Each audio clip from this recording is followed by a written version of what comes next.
ሰላም ጤና ይስጥልን ክቡራን ተመልካቾቻችን እንደምን አምሽታችኋል። ሳምንታዊው በሀገር ውስጥ አትሌቲክስ ነክ ጉዳዮችና እንዲሁም ዓለም አቀፍ አትሌቲክስ መረጃዎችን ወደ እናንተ የምናደርስበት አረንጓዴ ጎርፍ መሰናዷችን ነው ሰዓቱን ጠብቆ ተጀምሯል። ክቡራን ተመልካቾቻችን በዛሬው የአረንጓዴ ጎርፍ መሰናዷችንን በርካታ ሀሳቦችን ወደ እናንተ እናሻግራለን። በቀጣይ ሳምንት እንግዲህ በአዲስ አበባ ይከናወናል ተብሎ የሚጠበቀው 54ኛው የመላው ኢትዮጵያ ወይም ደግሞ የኢትዮጵያ አትሌቲክስ ሻምፒዮናን በተመለከተ ዛሬ በስፋት ሀሳቦችን እያነሳን ከናንተ ጋር ቆይታ እናደርጋለን። የፕሮግራሙ አዘጋጅ አብርሃም ወድባሱ ስቱዲዮ እንግዳለኝ። ከእንግዳዬ እንግዲህ በሰላሌ ዩኒቨርሲቲ የስፖርት ሳይንስ መምህርና በኢትዮጵያ ብሮድካስቲንግ ኮርፖሬሽን ኢቢሲ የአትሌቲክስ ጉዳዮች ተንታኝ ኢንስትራክተር መሰረት መንግስቱ ጋር ቆይታ የምናደርግ ይሆናል። አብሮነታችሁ ከኛ ጋር ስለሚሆን እጅግ አድርገን እናመሰግናለን።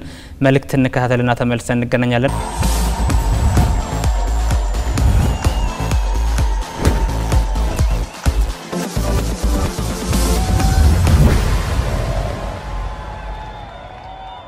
ተመለሰን ተመልካቾቻችን አብሮነታችሁ ከኛ ጋር ስለሚሆን እጅግ አድርገን እናመሰግናለን። አረንጓዴ ጎርፍ ነው እየተከታተላችሁ የምትገኙት። አብራችሁን እንድትቆዩ በአክብሮት ጋብዘናል። እጅግ አድርገን አመሰግናለሁ። በድጋሚ ኢንስትራክተር ስለተገናኘን ደስ ብሎኛል። እኔም አመሰግናለሁ። እንኳን አገናኝ። ጥሩ መነሻ እናድርግ። እንግዲህ 1963 ነው ጅማሮን ያደረገው የኢትዮጵያ አትሌቲክስ ሻምፒዮና። ያው በሀገር ውስጥ ካሉት ትልልቅ ውድድሮች ወይም ደግሞ ፌዴሬሽኑ ከሚያዘጋጃቸው ሀገራዊ ትልልቅ ውድድሮች መካከል በግንባር ቀደምትነት ይጠቀሳል። እድሜ ጠገብም ነው። በጣም ስመጥር አትሌቶችም ወጥተውበታል። እንደው ይሄንን ውድድር ረጅም ዓመት እንደተከታተለ ግለሰብ በአትሌቲክስ ውስጥ ቆይታ እንዳደረገ ባለሙያ አትሌቶችን መርጦ መልምሎ እንዳወዳደረ አሰልጣኝ ክለቦችን እንዳማከረ ባለሙያ ስለ ኢትዮጵያ አትሌቲክስ ሻምፒዮና ስታስብ እንደው መጀመሪያ ወደ አይምሮ የሚመጣው ነገር ምንድነው? የግል ስሜትን እስቲ ንገረኝና ስለ ውድድሩ ከረጅም ዓመታት ልምድ መነሻ አድርገን ያለን ሀሳብ አካፍለንና ወደ ሌሎች ጉዳዮች እንሻገራለን። እሺ አመሰግናለሁ። ኢትዮጵያ ሻምፒዮናን እንግዲህ እኔ በእድሜ ከ1989 ዓመተ ምህረት ጀምሮ አውቀዋለሁ። ልዩ ስሜት ልዩ ትዝታ ነው ያለኝ እሱ ላይ በግልም በራሴ እንደ አትሌት ተሳታፊነትም በተለይ ደግሞ ኢትዮጵያ ሻምፒዮና ሲታሰብ ከአዲስ አበባ ስቴዲየም ጋር ያለው የነበረው ድባብ የነበረው ግንኙነት የነበረው ትዝታ የብዙ አትሌቶች በተለይ የኢትዮጵያ የአትሌቲክስ ታሪክ ትልልቅ አሻራ የጻፉ ሰዎች የአትሌቲክስን ታሪክ የሚያውቁ ሰዎች ስለ ኢትዮጵያ ሻምፒዮና ተናገሩ ቢባል ብዙዎቹ ብዙ የሚናገሩለት የነ ጀግናው አትሌታችን ከሌላ ፕላኔት መጣ የተባለው ኃይሌ ገብረስላሴ 1500 ሜትር ሪከርድ ሰብሮ ለዘመናት ያቆየበት በጣም የሚገርም ቀነኒሳ 5000 ሜትር ላይ ሪከርድ ሰብሮ ለዘመናት ያቆየበት እነ ስለሺ ስህን 10000 ሜትር ሰብሮ ስቲል ሪከርዱ በእነሱ እጅ ያለበት ከዛም ደግሞ ዩኒክሊ በጣም ካሜሮ ውስጥ የማይጠፋው አትሌት ጌትነት ዋለ የመቻል ስፖርት ክለብ አትሌት ከኢትዮ ኤሌክትሪክ አትሌቶች ጋር የነበረው ትንቅንቅ በጣም ከባድ ነበር። በወቅቱ ከማሰለጠናቸው አትሌቶች ጋር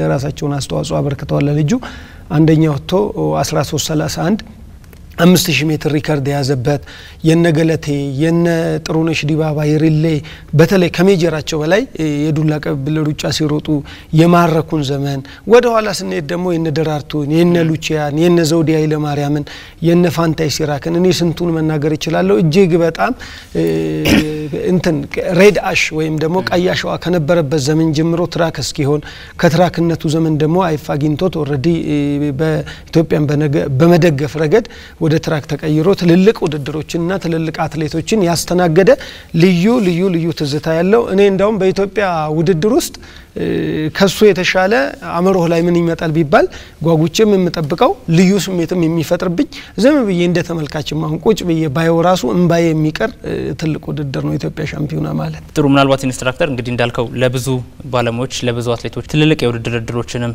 በር የከፈተ ሻምፒዮና ነው የኢትዮጵያ አትሌቲክስ ሻምፒዮና። ምናልባት 53 ዓመታት ጉዞ አድርጓል። በውድድር ደረጃ ከተመለከተን ከ1963 መነሻ አድርጎ እንደው አሁን ካነሳቸውም እኮ መለስ ስንል ወደ ኋላ እነማሙ እነሻምበላ በቢቂላም እነምሩጽም ከእንደዚህ ውድድር ላይ የተገኙ ነበሩ። ምናልባት በየዘመኑ የነበረው የውድድር ሂደት የተለየ ቢሆንም እንደ ሀገር ግን እንደናንሰው የምፈልገው ነጥብ ምንድነው ምናልባት እነዚህን ትልልቅ አትሌቶችን አግኝተንበታልና እንደው የኢትዮጵያ አትሌቲክስ ፌዴሬሽን ይሄንን ውድድር በሚፈለገው ደረጃ እድገቱን የሚፈለገው ደረጃ ላይ አድርሶታል ብለ ታስባለህ? እንደ ባለሙያ ከዚህ እንነሳ። አላደረሰው አጭር መልሱ ይሄ ነው። አላደረሰውም ስል ሻምፒዮንሺፕ መጀመሪያ ውድድር አዘጋጃጀት ለኔ በሶስት ካቴጎሪ ከፍለዋለሁ። አንደኛ ሬስ ኦርጋናይዜሽን የሚባል አንድን ውድድር ልክ እንደ ታላቁ ሩጫ አንድን ውድድር አሸብርቀ የምታዘጋጅበትና አንድ ሽልማት አንድ አሸናፊ የሚወጣበት የውድድር ስርዓት አለ። ሌላው ደግሞ የአንድ ቀን ውድድር ለምሳሌ እንደ ሀገር አቋራጭ ውድድር 4 5 6 ውድድሮች አንድ ላይ ይመጣሉ ግን የአንድ ቀን ውድድር ተብሎ በተለያየ ፎርማት ኦርጋናይዝ ይደረጋል። ሌላውና ትልቁ ግን ዓለምንም ተቆጣጥሮ ያለው ለግልም መሸጥ የማይቻለው በጣም ራሳቸው ተቋማቱ ራሳቸው ካላዘጋጁት በስተቀር ማንም ሊያዘጋጀው የማይችለው ብዬ የማስበው በሀገር ደረጃ የኢትዮጵያ ሻምፒዮና በአፍሪካም ደረጃ እንደዚህ አፍሪካ አትሌቲክ ሻምፒዮንሺፕ አለ። በዓለምም ደግሞ አሁን ቶኪዮ ላይ ከፊታችን ሊደረግ የሚሄደው እንደዚህ አይነት ውድድሮች ደግሞ 6-7 ቀን የሚፈጁና በጣም ብዙ የሪሶርስ የሚጠይቁ ከሰው ኃይልም ከዳኛም ከአመራርም ፕላስ ቱዛት ደግሞ ከማቴሪያልም ከፋይናንስም ከፍ ያለ ነገር የሚጠይቁ ትልልቅ አትሌቶች ደግሞ እዛው ላይ የሚሳተፉባቸው ናቸውና ይሄንን እንደው ጽንሰ ሐሳቡን ራሱ የተረዳ ነው አይመስለኝም። መጀመሪያ ከነበረበት ደረጃ በየአመቱ እየወረደ ነው ያለው። አሁን እንደውም ስቴዲየሙ ባዶ ቀርቷል። ድባቡ ራሱ ከሱ ጋር የለም፣ መንፈሱ የለም። ትልልቅ አትሌቶች ተሳትፈውበት የሚፈልገውን ሰዓት ከማስመዝገብ አንፃር ራሱ ኢቭን ከጥቅሙ አንፃር ራሱ ደረጃው እየወረደና እየተናቀ እየተተወ የመጣ አይነት ስሜት አለው። አሁን ኢቭን የወርቅ ኢዮቤልዩን ባዘጋጀበት ደረጃ እንኳን በእናየው እስከዛ ድረስ የነበረውንና ከዛ በኋላ ያለውን ስናይ እየቀነሰ ነው ያለው። እንዴት አድርገን አስከብረን ቦታው ላይ እንመልሰዋለን? ትልቅ ስራ መሰራት ያለበት ይመስለኛል እንጂ በሚገባው ደረጃ ማደግ አይደለም፣ ከሚገባው በታች ራሱ እየወረደ ነው ያለው። ለኔ የክልሎች ከተማ አስተዳደሮችና የማሰልጠኛ ተቋማት አትሌቶች የውድድር እድል መፍጠር፣ ተተኪ አትሌቶችን ማግኘት ምናልባት ደግሞ በቅርቡ ከውድድሩ በኋላ ለሚኖሩ የአገር አቀፍና ዓለም አቀፍ ውድድሮች ላይ ኢትዮጵያን የሚወክሉ አትሌቶችን እንደ መምረጫ መስፈርት ተደርጎ ይቆጠራል። ይሄ በተቀረው ዓለምም አለ። ለምሳሌ አሜሪካን ብንሄድ፣ ኬንያን ብንሄድ፣ ጃማይካን ብንሄድ፣ በየትኛውም ዓለም ብንሄድ የብሔራዊ አትሌቲክስ ሻምፒዮና የመጨረሻው ትልቁ ምናልባት እንግዲህ የሚኒማ የዓለም አቀፍ የወርልድ አትሌቲክስና የኦሎምፒክን ሚኒማ ለማሟላት ከሚደረጉ ውድድሮች ውጪ ለብዙ አትሌቶች መገኛና መመረጫ መስፈርት ሆኖ ሲያገለግል እንመለከታለን። የዛሬ ዓመት ለምሳሌ ለጋናው የመላው አፍሪካ ውድድሮች ላይ ለሌሎችም ሻምፒዮናዎች ላይ ከ53ኛው አትሌቲክስ ሻምፒዮና ላይ ነበር አትሌቶች የተመረጡት። አሁንም ቶኪዮ አለ። ስለዚህ እንደው አትሌቶችን ለትልቅ ውድድር ማዘጋጀት የሚችል ውድድር ነው ይሄ ውድድር። እንደ ተተኪ ለብቻው ጥቼ ካየሁት የኢትዮጵያ ማዕከላት የማሰልጠኛ ማዕከላት እነዚህ በተለይ አራቱ የሚባሉ ደብረ ብርሃን፣ ማይጨው፣ ቦቆጂ የመሳሰሉት እነዚህ ይዘው መተው ልጆቻቸውን ወደ ክለብ ደረጃ ያሳድገው በክለቦች ውስጥ አልፈው የመጀመሪያውን ትልቅ ውድድር አገር አቀፍ ውድድር የሚያገኙበት የትራክ ውድድር የፊልድ የውርወራና የዝላይ ውድድር የሚያገኙበት ከዚህ ውድድር የተሻለ የለንም በሀገር ደረጃ። ክለቦቻችንም ጋር ስንመጣ አሳድገው ይዘው መተው ክልሎቹም ጋር ስንመጣ በክለቦቹ ፍሬ ይዘው መተው ተጠቃሚ የሚሆኑበት ራሳቸውን የሚገልጹበት የሚያስተዋውቁበት ከዚህ ውድድር የተሻለ የለንም በሀገር ደረጃ። ከዚህ አንፃር ስናይ ተተኪዎች የማምጣት እድሉ አሁንም ሰፊ ነው። ከሌሎቹ ውድድሮች በተሻለ ከ100 ሜትር የጀመረ ሩጫ እስከ 10000 ሜትር ድረስ አራቱን ውርወራዎች፣ አራቱን ዘላዮች፣ የእርምጃ ውድድር እነዚህን አንድ ላይ አቅፈው ከ40 ያላነሱ የውድድር አይነቶችን አንድ ላይ አቅፈው ተተኪዎችን ከማምጣት አንፃር ትልቅ አስተዋጽኦ አለው ከተተኪ አንፃር ካየነው ማለት ነው። ነገር ግን ምን ያህል ነው ለውድድሩ ትኩረት ሰጥተን ደረጃቸው ከፍ ያለ አትሌቶች እዚህ ውድድር ላይ ተሳትፈው ዳይሬክት ከዚህ ምርጫ ወደ ውጭ ውድድር ሀገር ለመወከል የሚሄዱት ካልን ግን በጣም ያንሳል። የሰጠነው ትኩረትም ያደረግነው ጥረትም በማነሱ ምክንያት አትሌቶቹ ራሱ የሰጡት ትኩረት ትንሽ ነው። ለምሳሌ ውጪ ሚኒማ ያለው ሰው ተመርጦ ውጭ ሀገር ሄዶ ሀገርን ወክሎ የሚወዳደርበት እድል ሰፊ መሆኑን እያወቀው ኢትዮጵያ ሻምፒዮና ላይ ምክንያት ፈልጎ አልገባም ይላል። ብዙዎቹ አትሌቶች እንደውም ስመጥር የሆኑ የተሻለ ሰዓት ያላቸው የተሻለ ብቃት ያላቸው ለክለቦቻቸው ለክልሎቻቸው ጭምር አይታዘዙ ገብተው እዚህ ውድድር ላይ ክልላቸውና ክለባቸውን ወክለው ለመወዳደር ብዙዎቹ ፈቃደኛ አይሆኑም ከፍተኛ ደረጃ ላይ ደረሱት። የሚሆኑበት ምክንያት ደግሞ ምንድነው? በውጪ በግሌ ውድድር የተሻለ ብቃት ያሳየሁበት ብቃት መምረጫ ስላለ ከዚህ ብገባም ባልገባም ጥቅም የለውም የሚል አይነት ሐሳብ ይሰላለው ነው።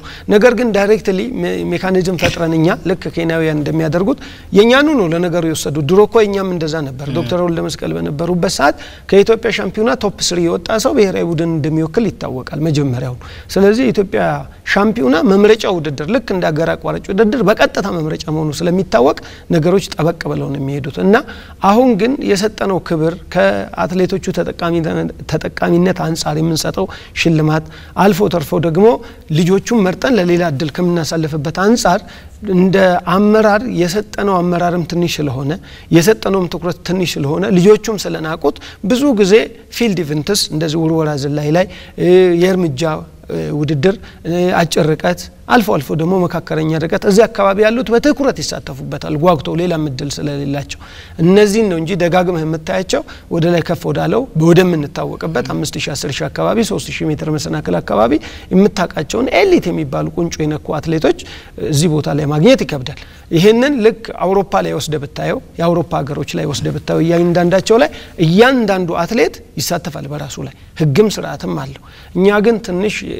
አትሌት ዶሚናንት ሊደርሺፕ ይመስለኛል እኛ እየመራንም ያለ ነው አትሌቱ ራሱ ከፈለገ የሚያረጋው ካልፈለገ የሚቶ እንደዚህ አይነት ስርዓት ስለሆነ ያለን ክብሩን አጥቷል የምልበት አንዱ የመራንበት መንገድ ያቀርንበት መንገድ ነው በዛ ደረጃ ግርማ ሞገስ ኖሮት ፕሮሞሽን ተሰርቶለት ኢቭን የማርኬቲንግ ስራ ጭምር ላው ላይ መስራት ይቻል ነበር በተቻለ መጠን ስፖንሰር በመፈለግ ስቴዲየም ገቢ አባላት ለምን 1 ብርና 50 ሳንቲም አይሆንም ኮንትሪቢዩት የሚያደርጉበትን ሁኔታ ሜካኒዝም ፈጥሮ ፕሮሞሽን እየተሰራ የማርኬቲንግ ስራ ላው ላይ መስራት ይቻሉላ ነበር የሚገባውን ያለ ራሱ ፕሮሞቶናል ብዬ አላስብም አንድ ፕሮሞተር ለውድድሩ ቀን ብቻ አምጥተህ ፕሮሞት ታረጋለ ብዬ አልልም በሚዲያዎች የቅስቀሳ ስራ ተሰርቶ ልክ አሁን እኔ ሞዴሌ ነው ታላቁ ሩጫ በኢትዮጵያ የሚሰራው አመት ሙሉ ነው የሚሰሩት ለዛ ነገር ትኩረት ሰጥቶ የሚሰራ የሰው ኃይል ቢኖር ኖሮ ኦልሞስት ከዚህ የተሻለ ከፍ ማድረግ ይቻል ነበር የኢትዮጵያ ሻምፒዮና ጊዜው ሲደርስ ያው ክለቦች ቅድመ ዝግጅት ያደርጋሉ ከዛ በሚወጣው መስፈርት መሰረት እንግዲህ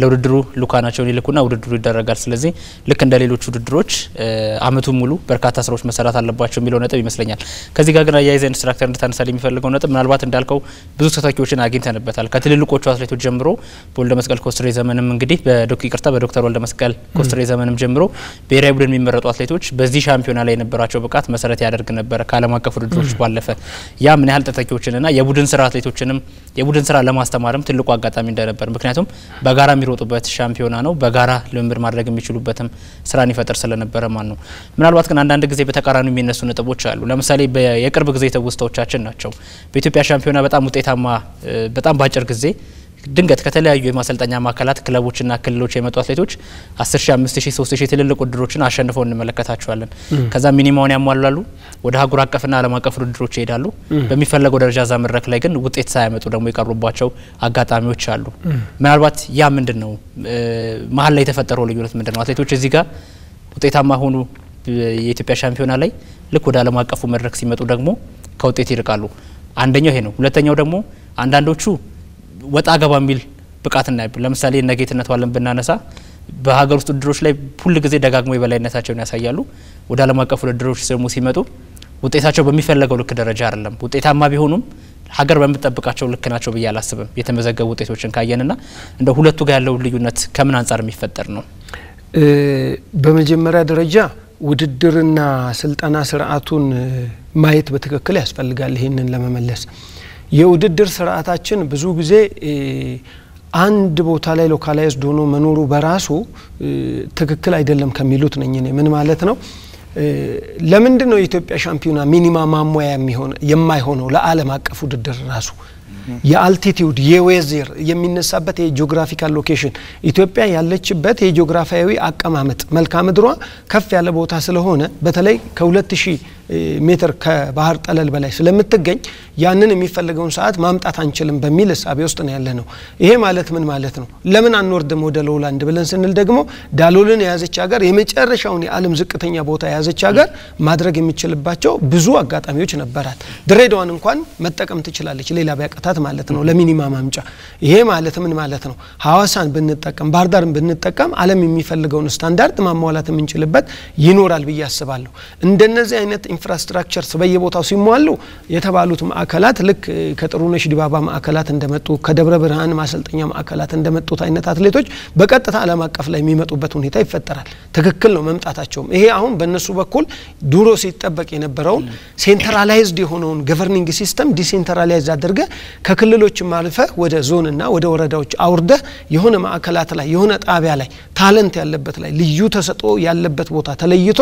ስልጠናው እንዲሰጥና እዛ ላይ ልጆቹ በሚኖሩበት አካባቢ በተመቻ አየር ንብረት ብቃታቸው አድጎ ዓለም አቀፍ ስታንዳርድ ላይ እንዲመጡ መደረጋቸው ይሄ በጣም ፖዚቲቭ ነው በመጀመሪያ ደረጃ ታዲያ ለምንድን ነው እነዚህን ጫፍ ማድረስ ያልተቻለው ሲባል ደግሞ ዲሴንትራላይዝ አረከው ማለት ወደ ሴንትራላይዝ አትመልሰው ማለት ግን አይደለም አሁን ወደ ክልሉ አወረድከው ወደ ዞኑ አወረድከው ማለት ሀገርን ትተዋለህ ማለት ደግሞ አይደለም መሰብሰብ ነበረበት ወደ ላይ ወደ ቁንጮ የብሔራዊ ቡድን ስራው አሁንም ተደጋግሞ ለኔ ያስፈልጋል ብሔራዊ ቡድን ስራ ማለት ለኔ ያለቀለት አመቱን ሙሉ የሚያዝ ሁሌ ተከፋይነት ተጠቃሚ ያንኑ ቡድን የሚያደርግ አይነት ሐሳብ አይደለም የኔ ሐሳብ ለምሳሌ የቦሌው የማሰልጠኛ ማዕከል የወጣቶች ማሰልጠኛ ማዕከል ነው ይታወቃል 20 እና ከዛ በታች እድሜ ያላቸው ልጆች ነው ያሉት የዚህ አይነት ማዕከል ብሔራዊ ቡድናችን ቢኖረው ብለን እናስብ ኦሎምፒክ ቲም የሱ አይነት ቦታ ቢኖረው ብለን እናስብ በየበርጎ ይዛቸው ከምትተኛ እነዚህ ልጆች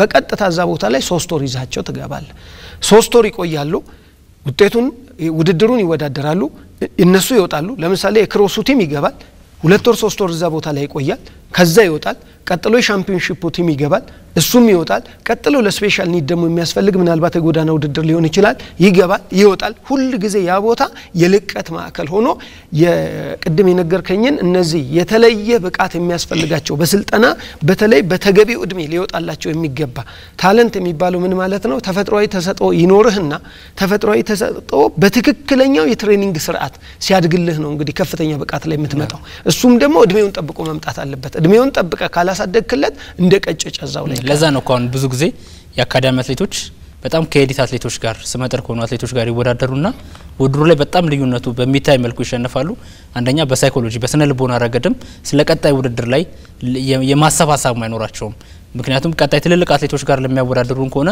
ለምን እዚህ ውድድር ላይ እንገባለን የሚለውም ጥያቄ አንዱ የሚመጣው አሁን ካነሳው ነጥብ ጋር የተያዘ ይመስለኛል ጉድ አሁን እኔ አንድ ነገር ላንሳ በሳይኮሎጂ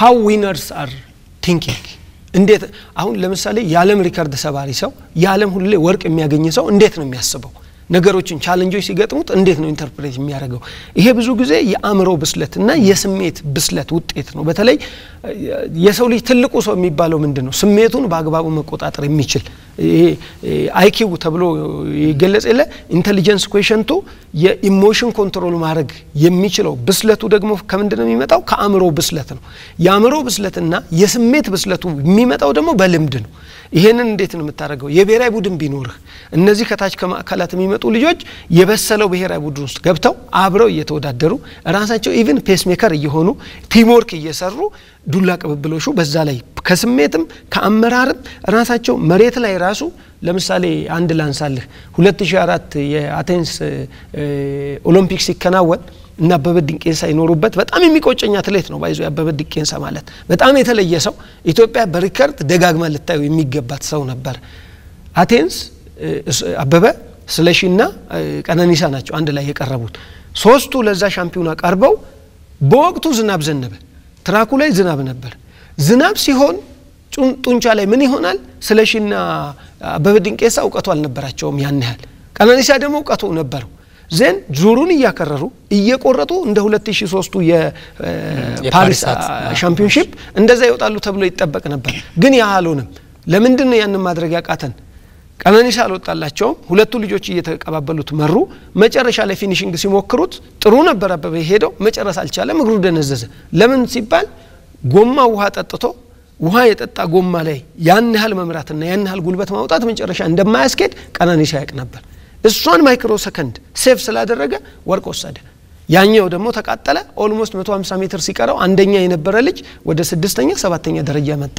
ይሄ ማለት ነው ልምድ ስታጣ ነው አየህ ኖሮህ ብስለቱ ሁሉ ነገር አቅምህ ጭምር ተዘጋይቶ 26 30 ይመስልኛል በአለም ላይ ሊዲንግ ታይም ነበር በወቅቱ አበበ ዲንቄንሳ ይሄንን ያለ ማድረግና ወደ ሜዳሊያ ያለ መቀየር ችግር ከምን ተፈጠረ ስትል የልምድ ማነስ ነው የስሜት ኮንትሮል የማድረግ ብስለት ማነስ ነው ያምሮ ብስለት ማነስ ነው ዛሬ የሚቆጨው ይመስለኛል ራሱ አበበን ብትጠይቀው ይሄንን ጉዳይ ይሄ ለምንድን ነው የመጣው አብሮ ያለ መስራት ችግር በተለይ ብሔራዊ ቡድንና ሀገር ላይ ደጋግመው ያሸነፉ ሰዎች ያካበቱትን ልምድ ለሚቀጥለው ታለንት ላለው ልጅ በአግባቡ ማስረከብ ካልተቻለ እሱም ብቻ አይደለም እኔ የምለው እንዴት ሆነው ነው አሁን እኔ ብዙ ጊዜ እንደው አንድ ፕሮግራም ራሱ ብንሰራ ደስ የሚለኝ ሻለቃ ኃይለ ገብረስላሴና ጀግናዋን ላይ ቀነኒሳ በቀለ 20 አመት ሙሉ እንዴት ኢንዱራንስ ፐርፎርማንስን ዓለም ላይ ስምና ዝናን ክብርን ጠብቀ ማቆየት ይቻላል የሚለው የብሔራዊ ቡድን ውጤት ስለሆነ ይሄንን ለታዳጊዎች ራሱ የሚያስተምሩበት መድረክ መፈጠር ያለበት ይመስለኛል ያቀበብሎች ስለሌለ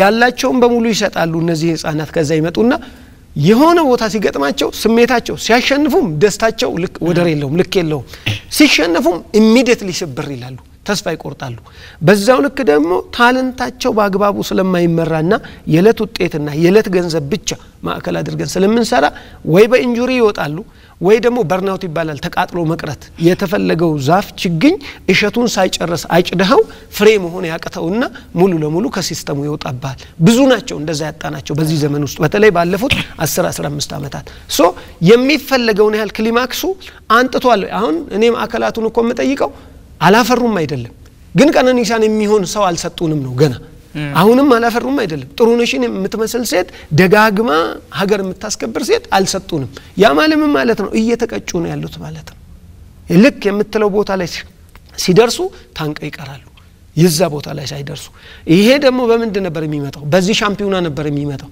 ይሄ ሻምፒዮና ውበት ቢኖረው ኖሮ ልምድ ያለውን አትሌት ከነዚህ አትሌቶች ጋር አንድ ላይ ታመጣቸውና ምን አይነት አካሄድ ይሄዳሉ እኔ 96 ኢትዮጵያ ሻምፒዮናን ያዘጋጁና ዩሶች ያቁታል የሙልጌታ ወንድሙና የቀነኒሳ በቀለ የ5000 ሜትር ሩጫ እንደ ፊልሙ ራሱ ወጥቶ ቢታይ እጅግ በጣም አስተማሪ እጅግ በጣም የሚደንቅ ዓለም ላይ ቀነኒሳ መጥቷል ብለን ጠብቀን ልክ ደግሞ ከታች ከክለባት ደግሞ ሙልጌታ ወንድሙ የመጣበት ስለነበር ማን ነው ይሄንን ዙር የሚያሸንፈው ይሄን ውድድር የሚያሸንፈው አየው ነባሩ ከአዲሱ ወጣቱ ጋር አንድ ላይ የነበራቸው ፉክክር ራሱ ብዙዎቹ ሲኒየር አትሌቶች እኮ ኢትዮጵያ ውስጥ በጁኒየሩ ላለመሸነፍ ውድድርን ይሸሹ ነበር ይፈሩትም ነበር አገር ውስጥ ያሉ ታዳጊዎች ተተኪዎች ያሸንፉናል ብለውም ይጠረጥሩም ይጠብቁም ነበር ስጋትም ነበር ዛሬ ግን እንደዛ አይነት አይደለም አንድ ኤሊት አትሌት ከገባ በቀላሉ ያሸንፋሉ ውድድሩ ይሄን አልጋፕ እንዲፈጠር ያደረገው እኛ ለውድድር የሰጠነው ትኩረት ለፐርፎርማንስ ራሱ እንዴት ያድጋል ብለን በስልጣና ይዘመተን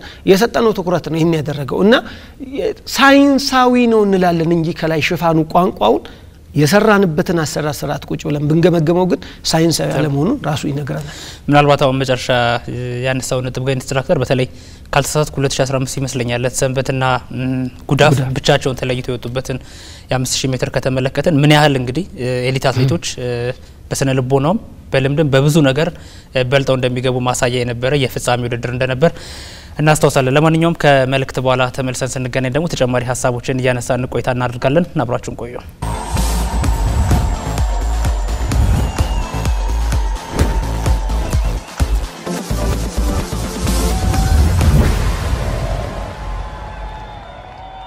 ተመልሰናል ተመልካቾቻችን መልእክት ተከታትለን አረንጓዴ ጎርፍ ነው የተከታተላችሁ የምትገኙት ለኢትዮጵያ አትሌቲክስ ሻምፒዮና ሀሳቦችን እያነሳን ነው ከኢንስትራክተር መሰረት መንግስቱ ጋር አብራችሁን ቆዩ በድጋሚ ኢንስትራክተር ወደ መጨረሻ ላይ እየደረሰን ነው ሁለት ነጥቦች እንድናነሳ ፈልጋለሁ በተለይ አንደኛው የብዙዎች ጥያቄ ነው ይሄ ውድድር የተሳትፎና የሪፖርት ብቻ ነው የሚሉ ሀሳቦች ደጋግሞ ይነሳሉ ከዚህ አስተሳሰብ ለመውጣት እንደው ፌዴሬሽኑ አሁን ያው አዲሱ ስራ አስፈጻሚ የመጀመሪያ ውድድሩ ነው እንግዲህ በትልቅ ደረጃ ምናልባት ያቋም መለኪያ ውድድሮች የመካከለኛና ያጭር የሜዳ ተግባራት ውድድሮችን አከናውኗል ትልቁን ሀገር አቀፍ ውድድር ግን ሲያከናውን ለመጀመሪያ ጊዜ ነው የሚሆነውና ይሄ ፌዴሬሽን ከወትሮ ከነበሩት ስራ አስፈጻሚ ኮሚቴ ምን ነገሮችን አሻሽሎ መቅረብ አለበት በዚህ ውድድር ከሪፖርትና ከተሳትፎ ያለፈ ውድድር እንዲሆን እዚሁ ጋር ደግሞ አያይዘ ቶኪዮም እያደረሰ ነውና ስለ ቶኪዮስ እዚህ ውድድር ላይ ምን መታሰብ አለበት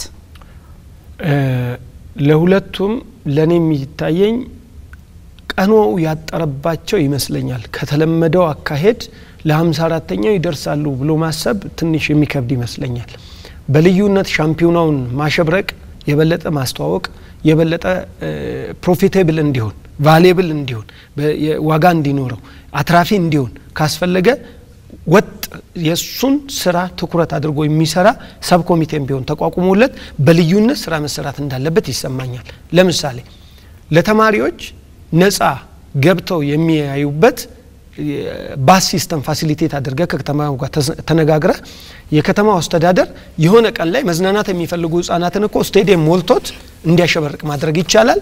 ለካ ይሄ ውድድር ፕሮሞት ተደርጓል ለተማሪዎች ተብሎ እነዛ ህፃናት ውስጥ ተተኪ እንኳን ታሳቢ አድርጎ ሌላ ይቅር እንደው ስፖርትን ሊመራ የሚችል ሰው እነሱ ውስጥ አለ፣ ኢንጂነር ዶክተር እነሱ ውስጥ አለ ተብሎ ታስቦ እነሱን እንኳን አንጥቶ እዛ ቦታ ላይ ኢንተርቴን አድርገው እንዲገቡ ማድረግ ይቻላል። እንደገና ከበዓላት ጋር ነገሮች የሚያያዙበት ሁኔታ ቢኖር የሚጋበዙ የመንግስት መስሪያ ቤቶች ከስፖርት ሴክተር ውጪ ሌሎችም ሴክተሮች ለምሳሌ ማዕድንና ኢነርጂ ሚኒስቴር ሊሆን ይችላል፣ ኢትዮ ኤሌክትሪክ ላይ ስራ አስኪያጅ የሆነ ሰው ሊሆን ይችላል፣ ንግድ ባንክ ላይ ስራ አስኪያጅ የሆነ ሰው ሊኖር ይችላል፣ የልማት ማህበራት ስራ አስኪያጆች ትልልቆቹ መጋበዝና በልዩነት አይተውት የሆነ ኢምፕረስድ እንዲሆኑና የበለጠ ኮንትሪቢዩሽን እንዲኖራቸው ማድረግ ይቻላል ብዬ አስባለሁ። ግን በአጭር ጊዜ ነገሮቹ ይመጣሉ ብዬ ደግሞ አላስብም፣ አመቱን ሙሉ ትኩረት ተደርጎ ካልተሰራበት በስተቀር። ግን አሁን ማድረግ የሚቻለው ምንድነው? ከተተኪ አንፃር በልዩነት ይገባኛል የሰዓት ያለ ማምጣት ችግር እንደገና ደግሞ የሆነ ለሚኒማ የማይበቃ ሰው እንዴት እንወስዳለን በሚል ለውጭው ሚኒማ ለቶኪዮ ሚኒማ ከዚህ ሻምፒዮና አሸናፊ የሆነ ሰው ወስዶ አወዳድሮ ተጠቃሚ ማድረጉ ጉዳይ ጥያቄ ምልክት የሚሆን ይመስለኛል። አምናም ይሄ ጉዳይ ባይዞ ተፈጥሯል። 10000 ሜትር ያሸነፈ ልጅ ሄጄ ሚኒማ ላሟላ ለፓሪስ ሲል ብሎክ ተደርጎበታል። ገሌ ብሎ መናገሩ እዚያ አስፈላጊ ነው እንጂ እንደሱ አይነቱ ነገር መቅረፍ ያስፈልጋል ብዬ አስባለሁ። ቅድመ ሁኔታ ሚኒማ ቢያስቀምጡ ይሄንን ሰዓት የሮጠ በዚህ ፊልድ ለምሳሌ 10000 ሜትር በዚህ ሰዓት የሮጠ ሰው ለሚኒማ እንወስደዋለን ብለው በአገር ውስጥ ፌር የሆነ ሰዓት ቢቀመጥ በልዩነት እሱ ብቻ አይደለም ያሸነፉ ቶፕ 3 ውስጥ ያሉት ደግሞ በዚህ ሰዓት ተብሎ እንደውም በልዩነት ከፍ ተደርጎ የውጭ ሚኒማ ላይ ፕሮሞት ለማድረግ ይሄን ውድድርና ውጤቱን እድል እንሰጣቸዋለን ተብሎ ቢነገር የበለጠ ትኩረት ሰጥተው ይመዘገቡበታል ይገቡበታል ብዬ አስባለሁ። እንደነዚህ አይነት ስራዎች እንግዲህ መዝገባው ነገር የሚያልቅ ይመስለኛል። ለዚህ ደግሞ የሰማውን ነገር የለኝም። የተለየ ነገር ብዙ እየጠበቅኩ አይደለም ማለት እየተደረገ ነው ብዬ ባለማሰብ ማለት ነው።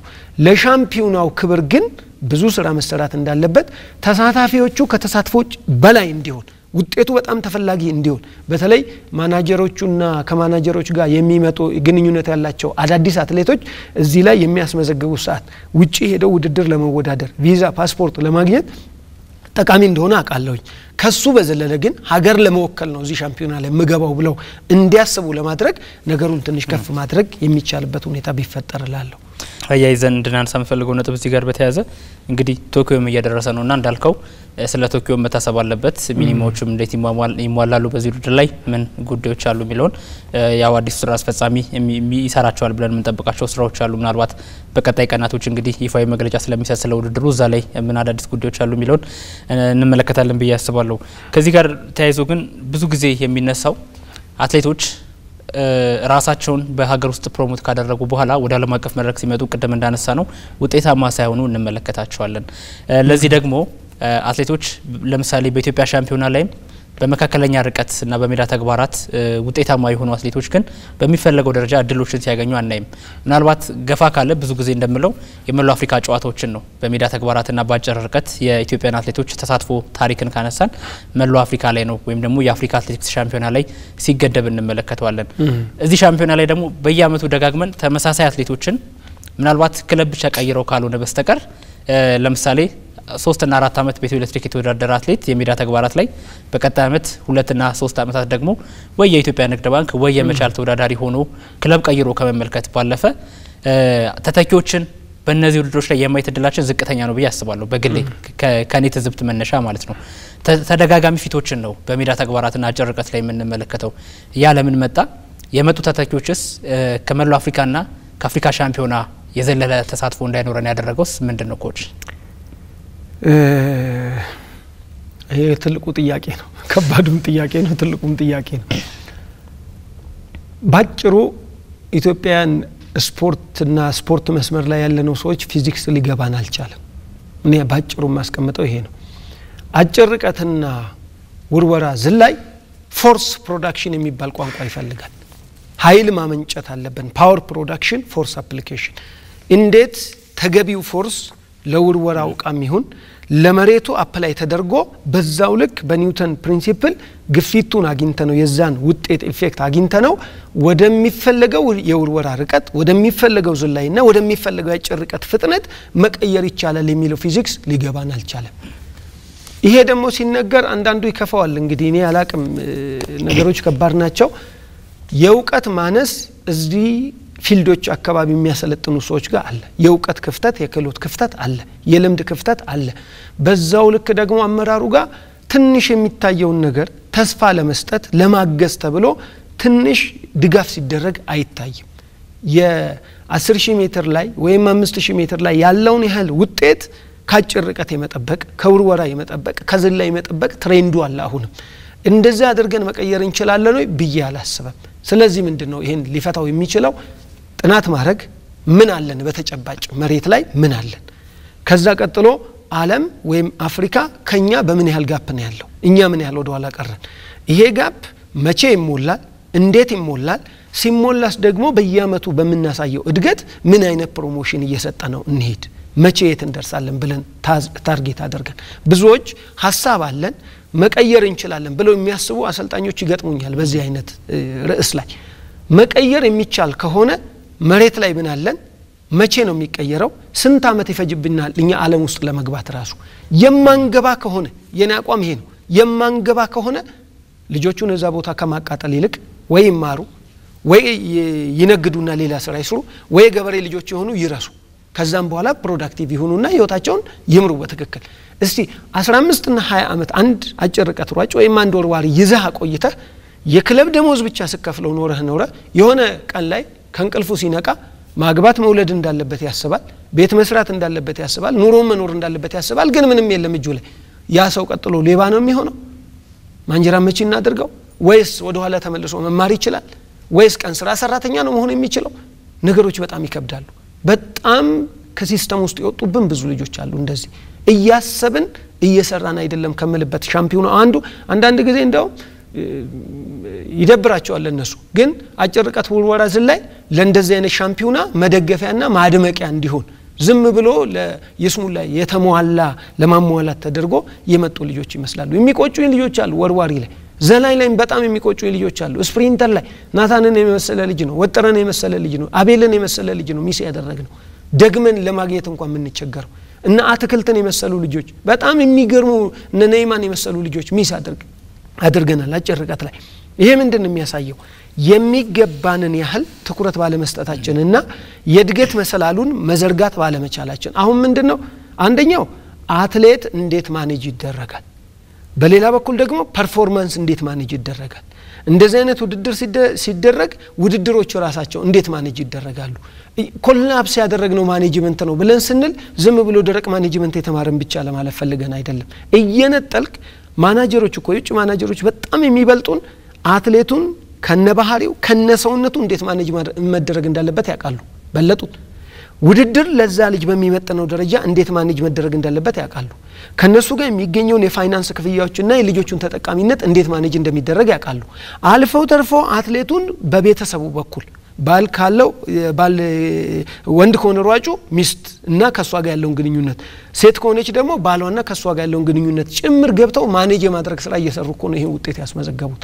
እኛ ደግሞ የምንፈልገው ምንድነው? ውድድሩ አንድ ሳምንት ሲደርስ እንጮሃለን። ልክ ውድድሩ ሲያልቅ የለቱለታ ሁሉ ነገር ያከተማል። እንደዚህ አድርገን ማኔጅ የምናደርግበት ወይ ነው ፌል ያደረገው።